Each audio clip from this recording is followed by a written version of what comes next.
on HGTV Daytime. At 9, the Carol Duvall Show explains the different types of marbling. Then it's an all-new episode of Our Place. And at 10, Decorating with Style makes a dried floral bundle to accent the mantle. Today on HGTV Daytime.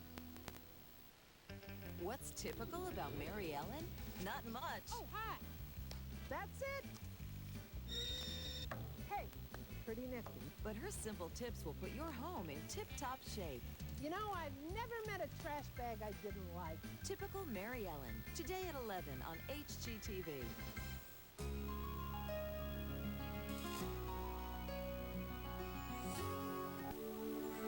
A few miles from the slow pace of Dutch country is the city of Lancaster, home to the Pennsylvania School of Art and Design. Here, visitors will witness the blending of fine arts and quilt making.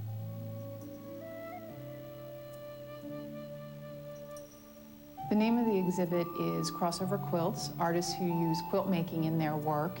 We, in this exhibit, wanted to kind of push that definition and show how fine artists are really making work that has content that speaks to specific kinds of ideas, like fine art does, but using material as a form and a method for creating their work.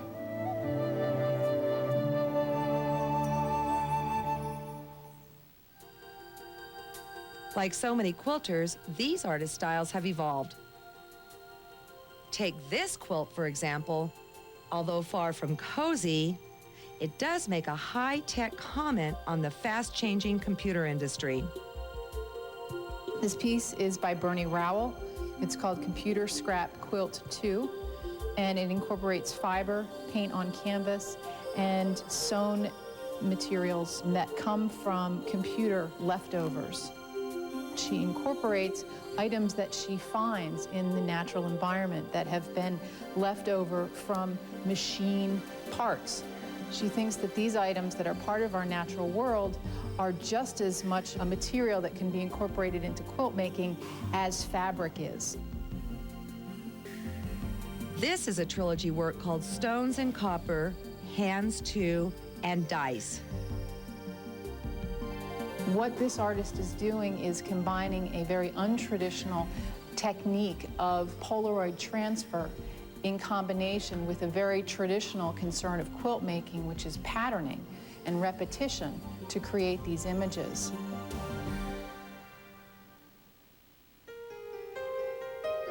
The Gift of Tongues incorporates stenciling and photo silkscreen onto cotton and silk. The artist is primarily concerned about language and the ability of language to communicate or to confuse. The artist has silk-screened passages of text onto the main body of the quilt. On top of that, she's overlaid, appliqued elements from obscure languages. The whole image itself is about this kind of disruption of language that takes place within society, and using the photographic elements of the exploding building to counter and to go along with the text that is flowing and kind of coming apart, jumbling down the bottom part of the quilt. This example combines quilting, photographic transfers, crayon, and applique. This piece is about Icarus, about flying, about sky, and the artist uses symbols to indicate elements of flying and the sky. She stitches constellation patterns onto the surface. She incorporates appliqued shapes of planes, of wings, and then, of course, the blue fabric itself being representative of the sky. What she does here in Icarus is to combine drawn elements, not with pencil or charcoal, but made out of stitched lines on top of images that have been appliqued to the surface of the quilt.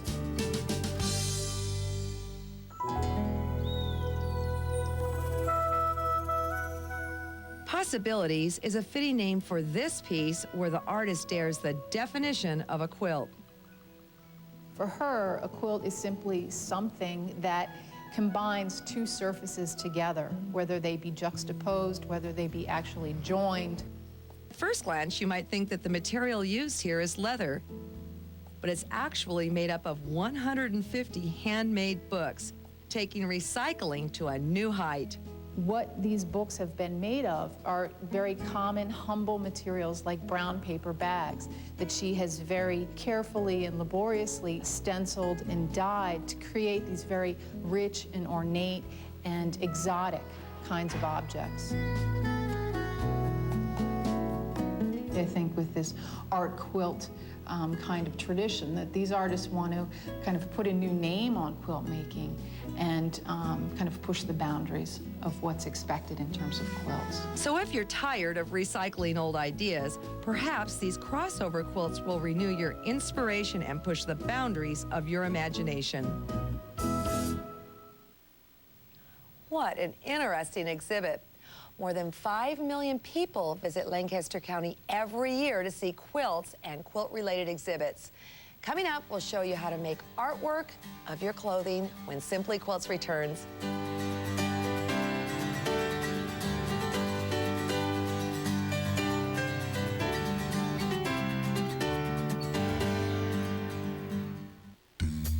Join HGTV's John Creddy, host of The Winter Gardener, for a live chat today at 3 Eastern, only at HGTV.com. Hillshire Farm is in search of delicious ways to cook America's favorite sausage. On the Bayou, our smoked sausage makes the jambalaya king. Hungry for more easy recipes? HillshireFarm.com. Bring the flavor home.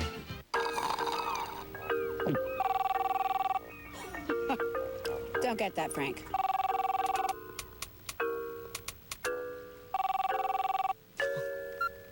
Hello? Baxter!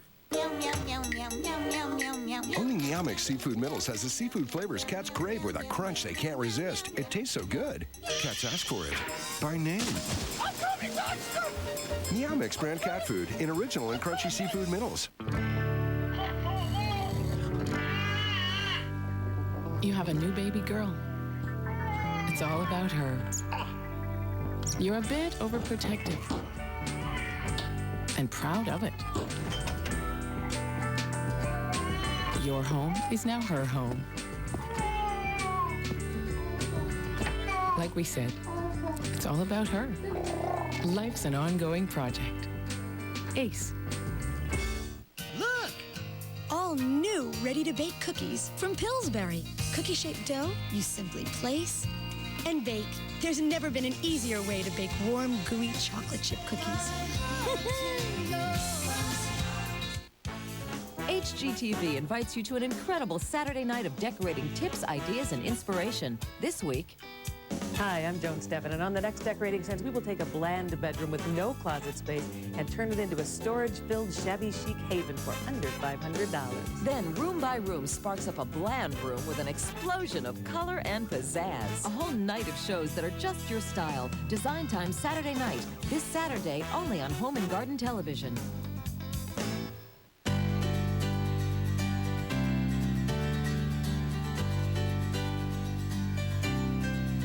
Welcome back to Simply Quilts. Quilts come in all shapes and sizes. We can quilt blankets, pillows, and even clothing. The book, The Art of Fabric Collage, shows many possibilities in the world of quilted clothing. Here to show us how to make these wearable works of art is the author, Rosemary Eichorn. Rosemary, welcome to Simply Quilts. Hi, Alex. It's fun to be here. I'm delighted you're here. I saw you give a presentation a while ago at a Northern California guild, and your work knocked me out. So now you can share with everybody. I'm delighted to be able to do that. How long have you been making garments? Oh, I've been making garments all of my life, but I've been doing collage since about 1992. And then how long have you been making quilts? Since the resurgence in the mid-70s. So you've taken two worlds and pulled them together beautifully. Well, thank you. I've sure had fun doing it. This is a vest that you've made. Tell us about it. Well, this vest is collaged with a wide variety of fabrics, and one of the things I'm trying to do when I choose fabrics for a collage is get a variety in size of the motifs and the patterns that I use too. So I use a lot of different fabrics in my collages. Okay, well, I suppose it all starts with a pattern. It does, it does. What do we need to look for when we're choosing a pattern? Well, I like to choose a pattern that has a minimum of design lines, no princess lines for the clothing. We want to have a minimum of seams. So look for a pattern that you can overlap the side seams so that we get rid of all the seams except just the seams at the shoulder. Okay. And then once you find a pattern like this, what do you do? When I lay it out on the muslin, I fold my muslin in half, and then I offset the pattern 1/2 inch at the back seam. I add another inch all the way around.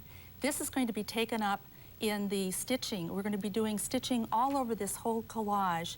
And by adding the extra inch, it allows for the shrinkage that happens with the stitching and the laundering. Okay, so this is pretty important. It's very important. All right, and I notice in here you also have the lining. Yes. Any tips on that? Yes, when I got my pattern cut out of the muslin, I cut the exact same thing out of the lining fabric. And I suggest for beginners that they use just one piece of fabric for the lining. Later on, when you're more familiar with the collage process, you can do a little embellishment on the lining too and make it really two-sided. Okay, so what do we look for when we're looking at fabric? Well, when I'm looking for fabric, I'm looking for a variety of sizes and motifs, like I mentioned before. I like to use home deck fabrics because they have nice big designs and a lot of colors that lead me to choose the rest of my fabrics. Okay. I'm also looking for fabrics that have a variety in value, light to dark, and size of pattern, as well as the variety in color. The more variety in everything, the better the collage will be. And that's interesting that you use the home deck fabric because you don't have to worry about hand quilting through it. That's right. It's not a problem because it's all done by machine. Okay, so once you have your pattern and your fabric, let's take a look at what you've done down here. Okay, the first thing that I've done here is laid out my motifs, but before we lay it out, we have to cut them out. Oh, true. So, when I cut out my motifs, I am adding a little margin, about 1/8 of an inch, beyond the edge of the motif. And let me show you how I do that, Alex. All right. That would be great. I like using a short-bladed scissors, whatever kind. This kind works great if you have a little carpal tunnel problem. My favorite are these craft scissors that stay really sharp and they're good heavy blade. And when I cut out a motif, I'm looking for an edge that I can go just about 1/8 of an inch beyond. And I cut away. It's like cutting out paper dolls with a margin. And I'll cut around the whole motif. That's about 1/8 of an inch margin, wouldn't you say? About 1/8 of an inch will work. And what that gives you is when you stitch along the edge, all of this is left to fray in the laundering. And that's what gives you the soft edge of the collage. So once we have cut out many motifs, and I try to cut out more than what I think I will use.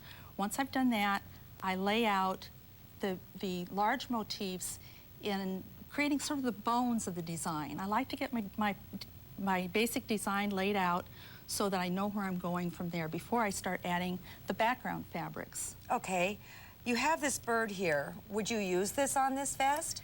If I decided I wanted to add a little punch to this one and have a focal point, I would take perhaps this bird. He's a little darker than the other colors. Same colors, but a little darker. And I would find a good place for him. Usually if you divide the area into about thirds, when you're working on a garment, you realize that this much of the garment, the back will be one composition, and the two fronts will form a second composition. So dividing the back into thirds, any place those lines intersect makes a good place for a focal point. Okay, because you don't want it smack in the center. Bullseye, doesn't work. Stay tuned, we'll go crazy with some free motion stitching when we come back. Shh! Want to learn a secret about long distance?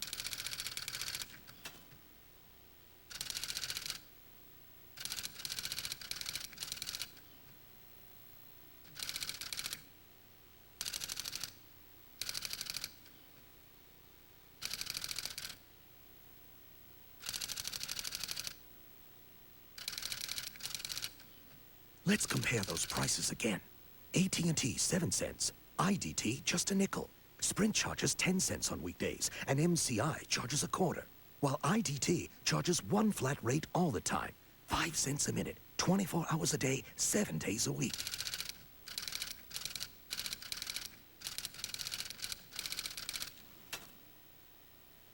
Switch today and save a few, switch today and save a few bucks. IDT long distance. No one does it for less.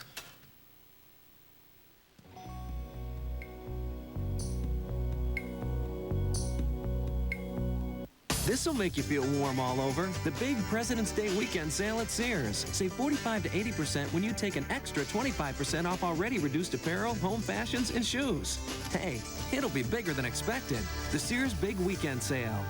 It cost a lot to get that beautiful smooth top range, so don't clean it with harsh sandpaper type cleansers. Use Wyman Cooktop, made specially for smooth top ranges.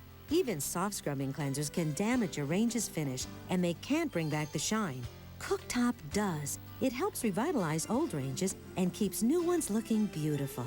Use Wyman Cooktop, the range cleaner the manufacturers recommend. Look for Wyman Cooktop Cleaning Cream in the oven cleaning aisle. Okay, so you want to put in new blinds, spruce the place up, right? And you want the good stuff at the best price. Name brands like Hunter Douglas, Graber, Levalor. One call to National Blind takes care of everything. It's easy. They'll send you a blind kit with dozens of styles and colors free. And you'll pay less, a lot less, not 50 or 60, but as much as 82% off. So call for your free blind kit with measuring guide. Plus, if you call now, you'll get free UPS shipping when placing your first order. Call 1-800-698-7200 today. Now Daddy's home, y'all, with an appetite big and tall. So I'm baking big old biscuits. Grand's biscuits with a big homemade taste. Grand's makes them happy. My heart to yours.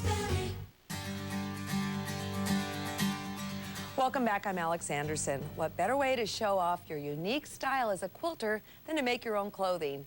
Taking us through free motion stitching is our guest, Rosemary Eichorn. Rosemary, when did you learn this process, free motion?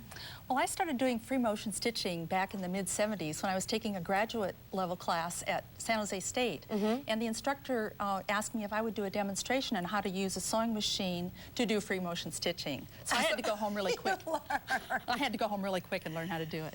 You use a rotary cutter to cut out unique shapes. Would you show us how to do that? I sure will. Okay. You know, I find the hardest thing for students to do is to take a 1/4 yard of fabric, 9 inches by maybe 45 inches wide, and make an interesting shape out of it. So I suggest using a little rotary cutter and just free cutting. All we have are straight lines and crooked lines. So if we go in with this and do some free cutting like this and come out with a piece that's about palm-sized is a good idea. We don't want them too small or they'll get too fussy on those collages. And then we can take this over to the collage and find a place for it. I'm not trying to fit it together like a puzzle. I'm just trying to find places where I can start filling in that background.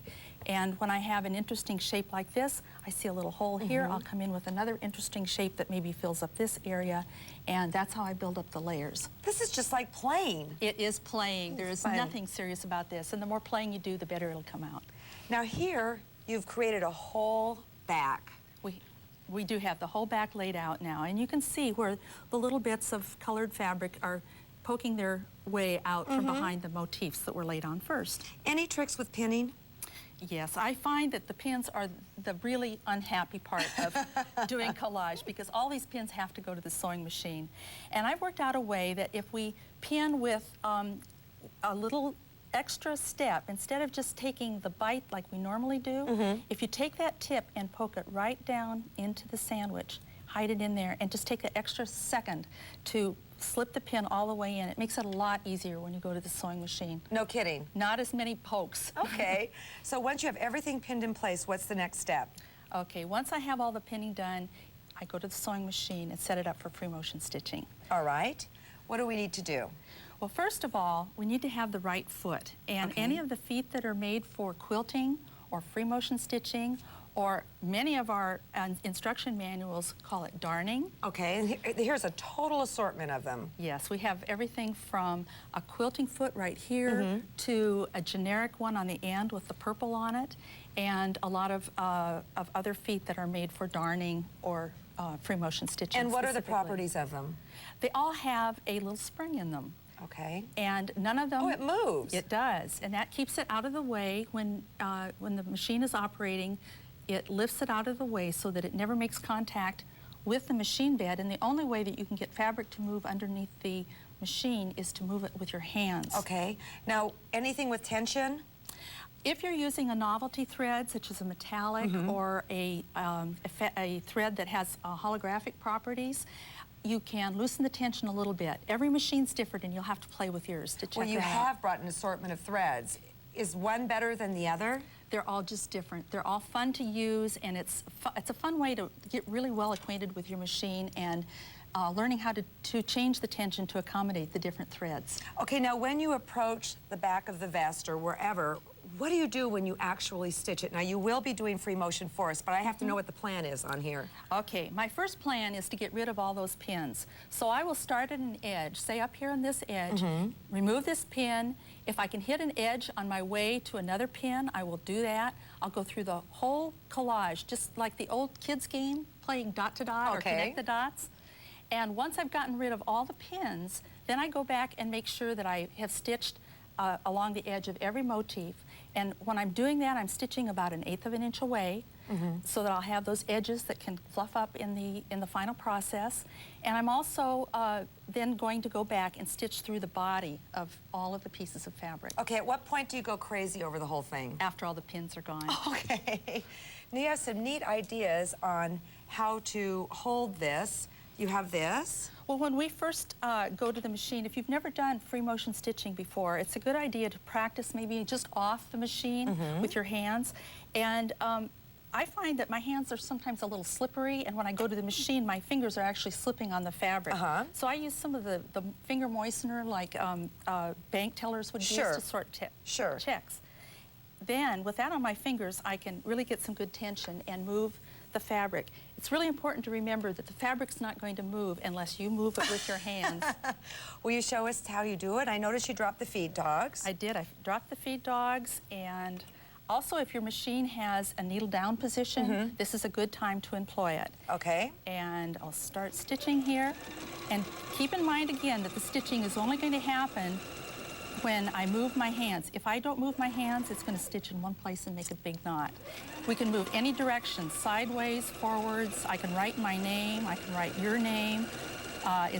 It's a great way to practice and a great way to have fun for those people who like to sew. There's lots of sewing to do on this machine. And you're practicing on what? I'm practicing on 3 layers of muslin. It's just about the same weight as it would be on working on the collage vest. Great. Coming up, we'll show you how to turn a 1/4 yard of fabric into 5 when Simply Quilts returns.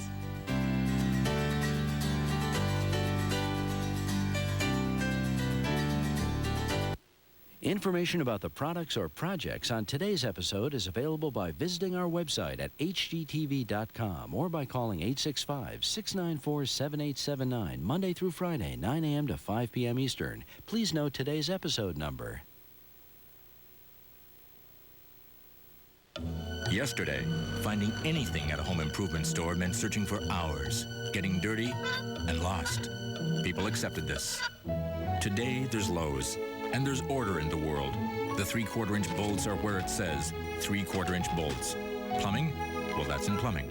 Just look for the signs. And you can read them with aisles so bright you can even tell almond from ivory. Friends, this is why logic makes sense. Lowe's, improving home improvement. Purina Right Bites Treats, because there's nothing like a healthy pet. And that's why Purina put healthy together with treats. Purina Right Bites brand pet treats. From antioxidant formula for cats to skin and coat formula for dogs. 8 tasty ways to do something healthy for your pet. There's a healthy pet in every bag of Purina Right Bites.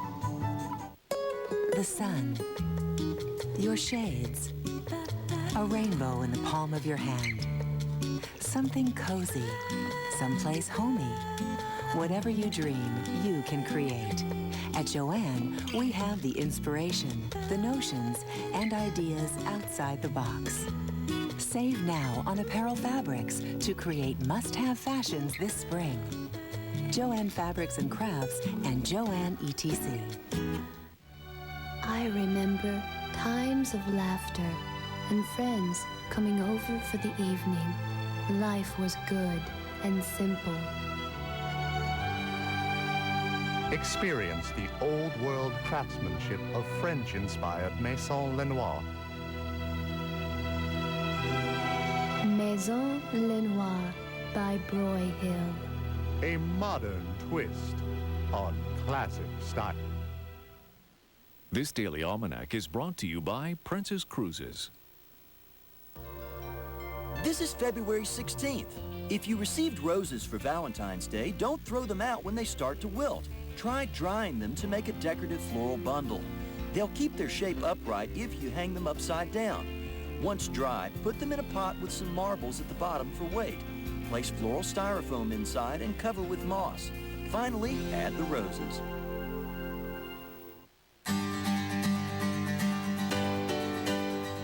Welcome back to Simply Quilts. Today we've seen that you don't have to be a designer to make beautiful clothes.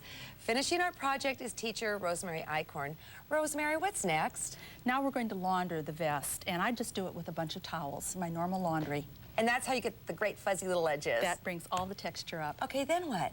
Well, then we take the pattern and cut it to size. Okay. And finish off those shoulder seams, our only seams. I do that by butting the edges together and putting a piece of bias strip behind them. Just cover up the seams? Just cover up the seam. I'd like to share how you finish the inside because it's very unusual with these little zigzags here.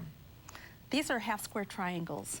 And it's not difficult? No, it's not difficult at all. Okay, so what do we do? I prepare all my edgings first, Alex. First of all, I take my 1/4 yard of fabric that I want to use for the bias edging, and I use my 18-inch ruler and place it edge to edge on the bias strip and cut a piece which then becomes, let's put these two together. All right. Raw edges together. This is how you get 5 yards of binding. I'm going to cut 5 strips like this, and every time I cut 18 inches, it gives me a yard with the 2 layers. Then I join those together to make one long piece of bias that goes over the cording. Okay. Okay. I also cut half square triangles from 2-inch squares of fabric and overlap them halfway, and this gives me the what actually it acts like a facing when I'm finishing it off. Well, what do you do once you have your what do you call this? This is a bias strip that's over cording. I don't do clothes. I do quilts. Okay, so maybe you will now. So what do you do now? This piece gets trimmed off, and I place the raw edges together. I offset the raw edge by about 1/8 of an inch, and that grades the seam. And for those people who do grown-up sewing, you'll know that that reduces bulk in that seam. And then you sew on the half square triangles. The half square triangles are then put on top. See, our cording's already been stitched down here. Here are the half square triangles on top. This all gets flipped to the inside, and again with free motion stitching, I stitch those edges down. You can even see the zigzag on the outside. Got to think about what's going on in your bobbin thread.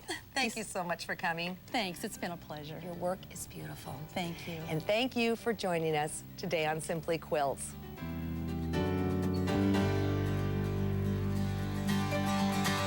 Wonderful woman at the checkout counter. Little acts of kindness by these earthly angels have now found their way into a heartwarming quilt pattern. We'll also pay a visit to a group of angelic quilters stitching compassion